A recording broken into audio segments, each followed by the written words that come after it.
다음은 사회 분야 기사로 좀 가보겠습니다. 학폭입니다. 이른바 학폭 미투 뭐 이런 표현도 좀 있어요. 남자 배구도 학폭 파문 코트를 강타했다. 프로 배구계입니다. 지금 여자 선수들과 관련된 학폭 미투가 있었잖아요. 그거에 이어서 남자 선수들도 이런 게 나왔습니다. 지금.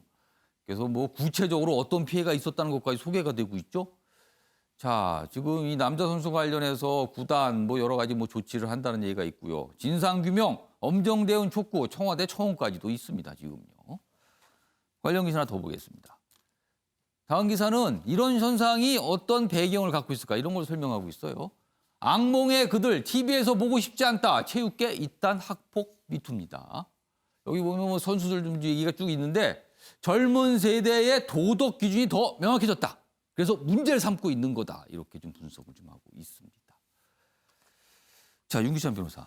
이 내용 좀 굉장히 좀 심각해 보여요. 지금 상황이요. 그리고 여론들도 많이 좀 주시를 하고 있는데 여기 보면 이 기사는 이런 현상이 나타난 거를 젊은 세대의 도덕 기준이 굉장히 명확해졌기 때문이다. 이렇게 분석하고 있거든요. 이거 어떻게 좀 보세요?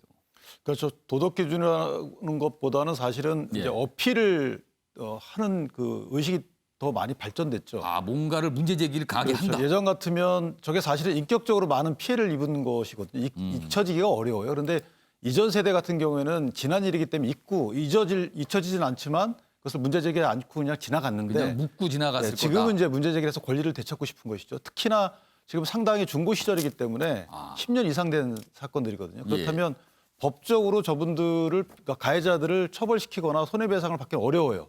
소멸시효가 지났거나 공소시효가 지나서 그렇기 때문에 사과를 받아야 되는데 단순한 저렇게 뭐 손편지 쓰거나 이런 사과가 아니고 뭔가 조치가 수반되는 사과를 받고 싶은 거죠, 저분들은. 그래서 이 사람들이 TV 나와서 자꾸만 본인들 이전에 피해당했던 일들이 떠오르는 것들을 이제 그런 것들을 경험하기 싫은 겁니다. 그래서 적극적인 배구협회 등의 이 어떤 조치를 취해달라는 요구가 부과된 그런 진정한 사과를 바라는 거예요. 그래서 제가 볼 때는 그 피해자들에게 단순히 그냥 전화를 하거나 만나서 하는 사과보다는 뭔가 어떤 조치가 수반된 사과가 필요하다. 그러니까 진정한 용서를 받아야 되는 것이지 사과는 본인을 위한 사과를 하는 것이잖아요. 그런데 피해자가 용서할 수 있는 사과, 그 정도 수준의 사과를 반드시 해야 된다라고 생각합니다. 정치적 표지변. 지금 뭐 여론의 좀 반응 보면 굉장히 좀 강한 주장들도 있어요. 이거 어떻게 좀 조치가 이루어져야 될 것 같이 보세요? 지금 개인과 개인의 차원에서 해결될 수 있는 문제는 안 될 것 같습니다. 왜냐하면 지금 당사자가 워낙 분노해 있고 그리고 당사자의 마음이 누그러질 가능성이 별로 없기 때문에 그렇다면 제3자가 중재를 좀 해야 될 것 같습니다. 그렇다면 가장 급한 상대는 누구냐? 배구협회겠죠. 배구협회가 나서서 선수들이 이러한 사전에 과거에 이런 문제가 있었으니 지금 이 사태를 그대로 놔두면 배구계 전체의 상처로 남을 수가 있고 배구 흥행에도 굉장히 큰 문제가 있을 수 있기 때문에 지금 배구협회장이 직접 나서서 당사자들을 모두 다 일단 협의를 해야 되겠죠. 너희들이 어느 정도 사과할 그 마음이 되어 있느냐. 사과할 마음이 없는 사람은 억지로 사과를 받을 수 없으니 일단 저 사람들과 선수들과 접촉을 해서 너희들의 지금 태도와 대응 수준을 어느 정도 생각하고 있는지 협의한 뒤에 그 수준이 결정된다면 그 수준이 만약에 배구협회가 생각했을 때 미진하다고 생각한다면 더욱더 설득을 해서 사과의 수준을 올려야 된다. 이렇게 설득한 뒤에 선수들의 마음을 다 모아서 협회가 나서서 피해 당사자들에게 진정 어린 사과 그리고 재발 방지 그리고 배구계에서는 다시는 이러한 일이 없다는 그런 성명서는 내서 다시는 이러한 불신이 배구계에 나타나지 않도록 협회 차원에서 사회적으로 무언가 책임을 지는 그런 태도 표명이 필요할 것으로 생각을 합니다. 그러니까 이 사안이요. 지금 이 등장하는 이 선수들이 10대 운동선수 시절에 있었던 일. 그리고 지금 이게 프로스포츠입니다. 프로스포츠는 대중의 사랑을 먹고 사는 스포츠잖아요. 이래서 지금 논란이 되고 있는 겁니다. 지금. 글쎄 이게 어떻게 수습이 될지 좀 기다려보도록 하겠습니다. 자, 다음 사회 분야 기사 하나 더 보겠습니다. 전 남편이 미워서 2살 된 딸만 남겨두고 이사를 간 엄마. 얼마 전에 많은 분들 깜짝 놀랐죠. 빈집에서 2살 아동이 숨진 채 발견됐잖아요. 근데 꽤 시간이 흐른 거로 좀 나오거든요. 6개월 시신 방치한 혐의로 친모 구속입니다. 이웃들에겐 딸 살아있는 것처럼 말했다. 최근까지도 매달 양육 아동수당을 수령했다. 이런 내용이군요. 이와 관련된 영상 한 가지 준비됐는데요. 확인해 보겠습니다.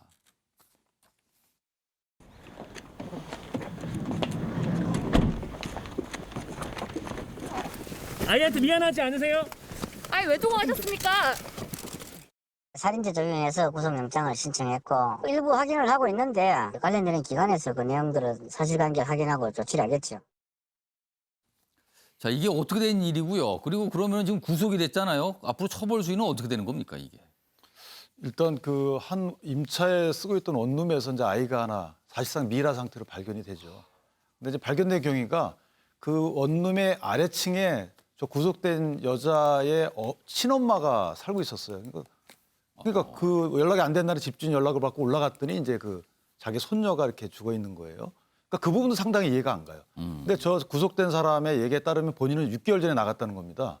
6개월 전에 나갔는데 바로 아래층에 자기 친엄마가 살고 있는데 그 부분을 뭐 들여다보지도 않은 부분도 이해가 안 되고. 근데 그 이후에 이제 아동하고 이제 양육수당을 지속적으로 받아왔다는 거예요. 그래서 수사기관은 이제 구속을 해놓은 상태에서 살인죄 등 뭐 사기죄도 들어갔겠죠. 분명히 아이가 이런 상황인데도 양육 아동수당을 수령했다.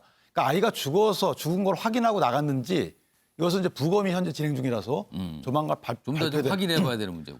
부검의 부검 결과를 보면 사망한 원인하고 사망 시점을 보면 알 수 있어요. 그러니까 아이를 이 사람이 살해하고 나간 것인지 아니면 아이가 유기됐다가 방치된 예, 상황에서 죽은 그런 것인지. 건지. 근데 그 부분도 살인죄 적용에는 문제가 없어요. 본인이 이제 보호자의 지위에 있기 때문에 그래서 처벌 수위는 상당히 높을 걸로 보이는데 예. 살인죄로 처벌된다 하더라도 이제 5년 이상 무기 이렇게 처벌이 되거든요. 다만 범행의 경위나 그 이후의 경과 이런 걸 볼 때는 사실상 죄질은 굉장히 중요합니다. 뭐 사기죄는 그 안에 포함되겠지만 예. 아이를 엄마를 통해서 분명히 들여다보라고 해도 될 수 있었는데 예. 그런 걸 전혀 하지 않고 아이를 사실상 죽도록 내버려 두었거나 죽게 한 거죠. 그렇다면 외국의 예로 치면 사실은 계획적인 살인으로 볼 수밖에 없지 않느냐.